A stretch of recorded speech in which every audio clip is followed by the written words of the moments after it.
right, beautiful people.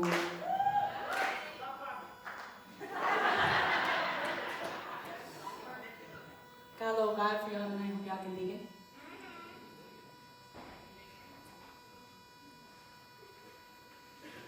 I remember laughing when you called me my mother's child.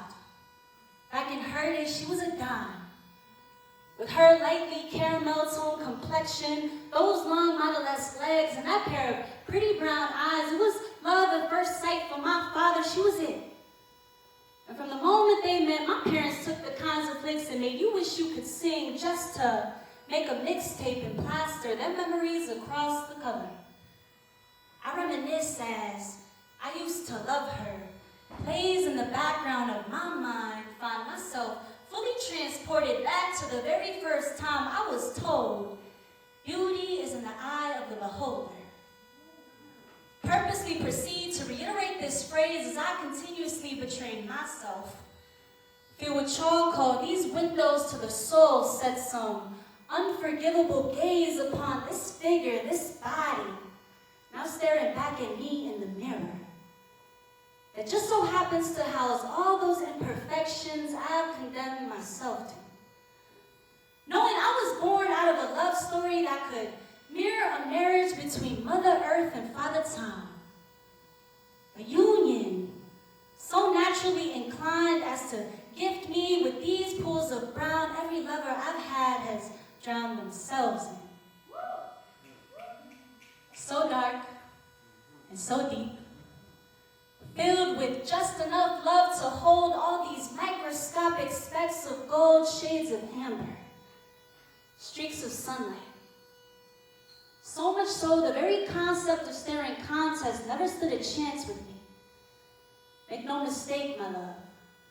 God herself was gracious enough to bless me with glances that could end up touching just so unintentionally. Lips I've been told time and time again resembling the shape of a Cupid's bow. Such a perfect pair of honey-colored rose petals that when blown apart create just enough space for entire rivers to flow, so somehow, in the stream of my words, you'll only ever end up seeing your own reflection. Despite the fact that I've always had a love-hate relationship with mine, ain't it strange? Ain't it strange, y'all? Notice how it took about just as much time for my parents to pair up as it did for all this shit to get so heavy. It's always been my poor timing that's aligned with this need for such incessant introspection, as this particular occasion has proven itself far from the exception. So check this, my favorite trait about the universe is that it's rarely reckless. Only allows us space to stumble in those moments where our human imperfections make us too proud to hear correction, presenting me with bits and pieces of broken glass inside myself as I lovingly admire my mother's wedding pictures on that old chocolate brown shelf, the purity of beginnings, reflected right back at me. Never knowing, not even for a second, that the way I would come to love would be a beautiful fucking tragedy. Because with these cocoa eyes, slender frame, and this mind, you and I both know I'm the habit you can't help but come home to.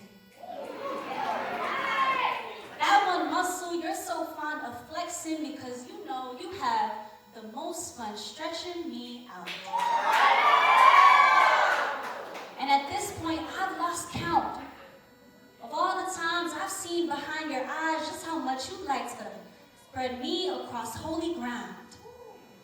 Like the slew of scattered dreams you laid to rest so long ago, watch me fold as you leave my skin, tattered and torn up in a random series of love marks, as if sex was only ever a game of exchanging scars, as if this was a war we created just to listen to the sounds of our own battle cries in peace, as if my body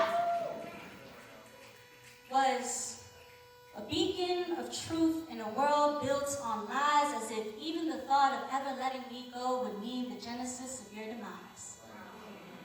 And yes, y'all, Well aware I may be inclined to overly romanticize, but if nothing else I've said sits with you, know this.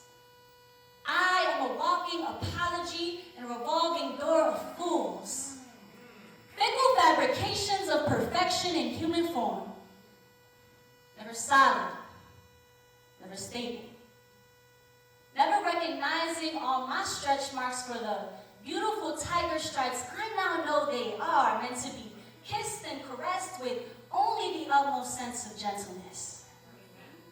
Therefore, I'm forced to smoothly talk my shit, knowing in all actuality those who had the privilege of a taste know exactly what the fuck it is.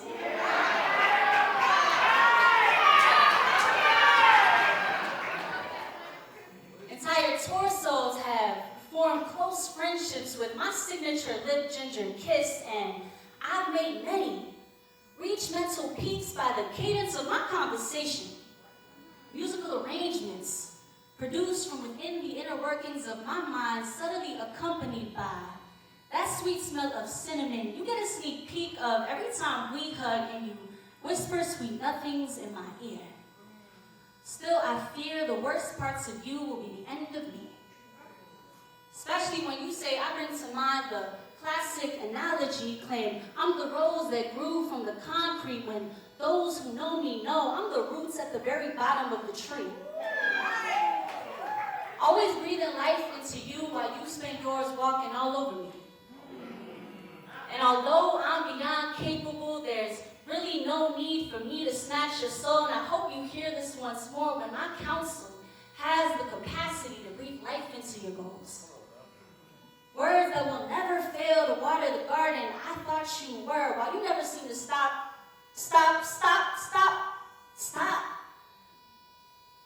Remind me, y'all. How does that saying go? Bleeding on people who never cut you. Except you take it a step further. Forget all potential sense of virtue, gotta verbally destroy anyone you feel has hurt you, ultimately leaving behind entire crime scenes every time you leave somebody. Before this, it had only slipped my mind slightly that angels make for the easiest victims. Forever fighting off their first instincts, stop themselves from sleeping in beds or remaining memories, develop mindsets where it don't matter as much who stole their hearts or how. As long as nothing comes close to convicting their pride, they don't really care if you ever do the time. You see, they're already in a prison of one. Completely cut off from all inner sense of connection, fully conscious of the fact that aside from the basic necessities, air, food, water, and occasionally sex, is connection that feeds our hearts, minds, and bodies the best. And yet, this is a curse for those of us natural-born caretakers, almost always willing to effortlessly cater inconvenience by how we've been given this gene for overgiving. It wasn't until I saw outside of my genetic makeup, smoked some Slims, and stopped singing Stevie completely that I don't know if out of desperation or after having gained some wisdom, I decided I was done. Made the move to shepherd my heart onto greener pastures happened right around the time I realized you never could see past your ego, and my favorite pair of rose-colored glasses suddenly lost all attraction. Nowadays, the desire for serenity has become more than close kin to me, as your conscience watches you from afar. Presently pining after peace, having already married misery, knowing deep down you're exactly the kind of company she loves to keep around. Now you find yourself constantly complaining, claiming your spirit feels malnourished, yet you stay neglecting your purpose, bitching about how everything that keeps you feeling discouraged is forever out of your control.